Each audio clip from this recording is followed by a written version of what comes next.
Evans, stay here. Hold this position. I'm gonna get more ammo. Hurry back. Ammo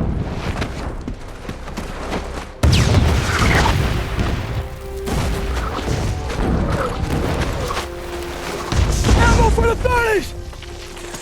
Come on, come on, come on! That's all we got!